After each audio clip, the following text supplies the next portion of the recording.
preparing them for the careers and opportunities? I guess as much as they can, but I think that's where others sort of come in.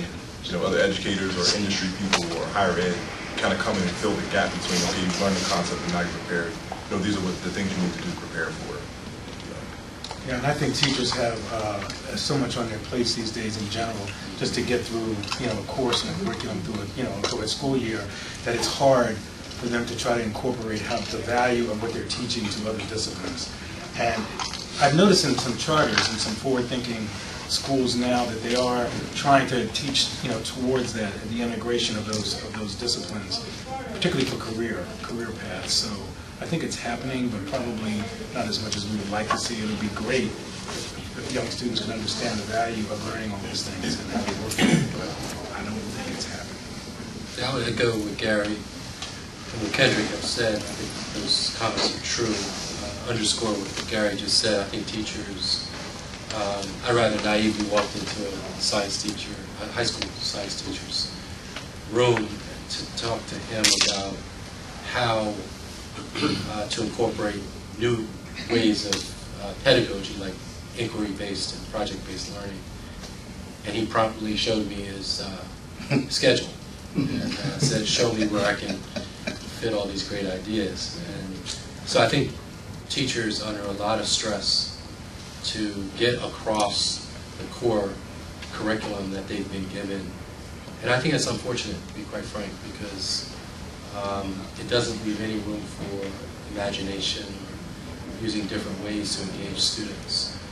And part of the challenge I think we have now is that, you know, the real world really, on some level, doesn't, pardon me for speaking outside of academia, but outside of academia, the real world doesn't really care about how much you know.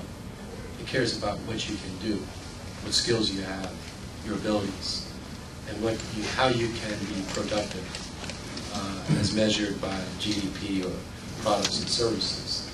And so we do I think our students a disservice by not integrating knowledge, skills, and abilities in our approach to STEM education.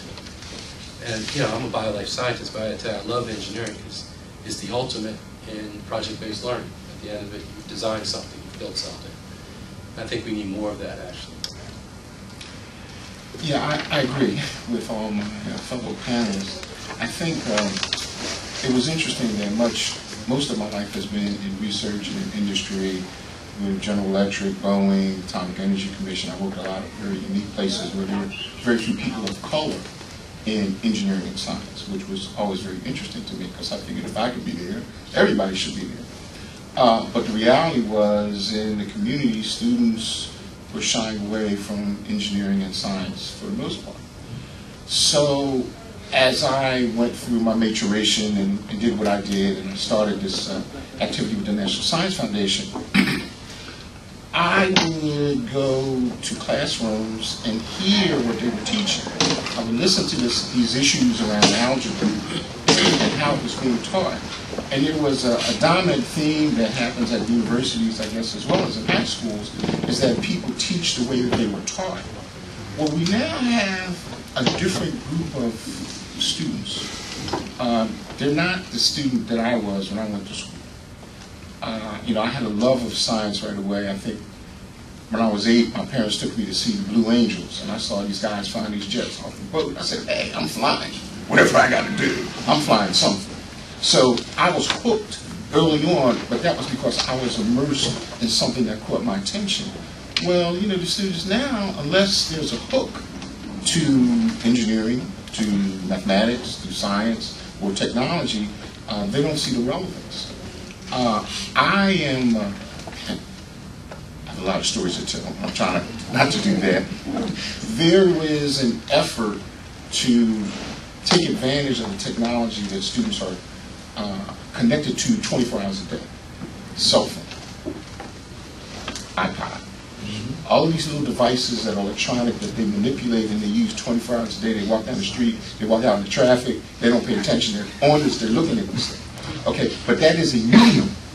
So the issue becomes, how do we capture the medium, which is where they are, Because a lot of other folks, it's not my medium. I don't know anything about that. I've only recently come to know it, that we can capture their attention while they're in this platform and give them information that talks about, some of the fundamentals of math and science, but connects it to something that's going to substitute that they can take with them to learn, and to create a career and activity. All right. Can I ask a question, please? Yes, just 1 second. I have a chair for you back Oh, here. okay. Jonah, and additional panelists, Dr. So you can probably see that a little bit. We need to have you in the middle, what we got. I tried to get some diversity in the team. And so, if you would like to introduce yourself. Certainly. Hi, everyone. I'm Stephanie Levin. I'm the Associate Director at Research for Action.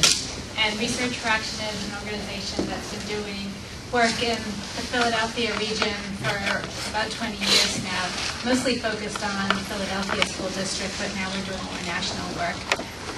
And currently we're doing work looking at STEM in K through 12, but also beyond that, we're doing an evaluation of programs and records to support students. And we're looking at STEM persistence and what attracts students into STEM fields through in a number of projects. And it touches on everything that we do, because even in evaluations that look overall at student outcomes, we're thinking about what's important for students, and it's engagement and that leads to student engagement that leads to positive student outcomes. So I'm very happy to be part of this panel. Thank you for joining us. And for the students that just walked in, I think you guys from University of Pennsylvania, right? Yes. Welcome. Feel free to ask questions. Raise your hand. I will recognize you. You can ask questions of the panelists. And I saw a hand over here. I just wanted to agree with the prof. Well, when he expressed students who use these devices and may not be, they don't want to learn how these, the fundamentals of this. I teach electronics at the ITT Technical Institute, and the students sign up for electronics program. So they want to come in and learn how to fix computers, but if you try to teach them fractions and how to calculate resistors, they resist. They don't want to learn that. So I'm asking, I'm asking from your experience, how do you deal with this from your background?